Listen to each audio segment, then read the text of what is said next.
பாரம்பரிய வைத்தியத்தில் வாந்திக்கான மருத்துவம். வாந்தி ஏன் வருது? வாசனை சேராமல் வருது, ஒவ்வாமையால் வருது, செமிக்காமல் வயிற்றுக்குள்ளே எதையோ ஒன்று பண்ணிக்கிட்டே இருக்கும், அப்போ வாந்தி வந்துடும். மலச்சிக்கல் இருக்கிறதால வாந்தி வரும்.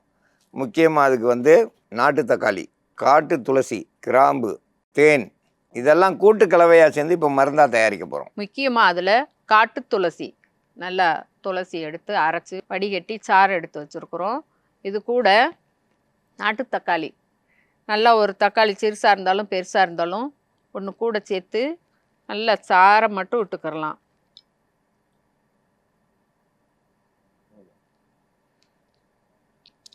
விதையோடு சேர்ந்த சாறு மட்டும் போதும், முழுசாக அரைக்க வேண்டாம். அந்த புளிப்பே சரியாக போகும்.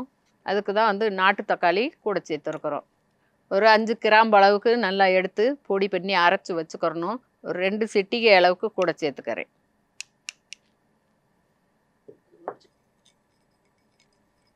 இதை நல்லா அவங்க எடுத்து குடிக்கிறப்போ இனிப்பு, புளிப்பு, துவர்ப்பு எல்லாமே இருக்கும், கார்ப்பாக இருக்கும்.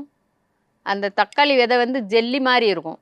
அதனால் நல்லா குடிச்சிட்டாங்கனாக்கா அவங்களுக்கு நல்லா ஸ்பூனில் எடுத்து சிப் பண்ணி குடிக்கிறப்போ அந்த ஒவ்வாமையினால் வர்ற வாந்தி எல்லாம் நின்றுக்கிறோம். ஒரு 2 நாளைக்கு குடித்தாங்கனாக்கா அதுக்கப்புறம் எந்த ஒரு வாசத்தை கண்டாலும் அவங்க நுகர்ந்தாலும் அவங்களுக்கு வாந்தின்றதே வராது.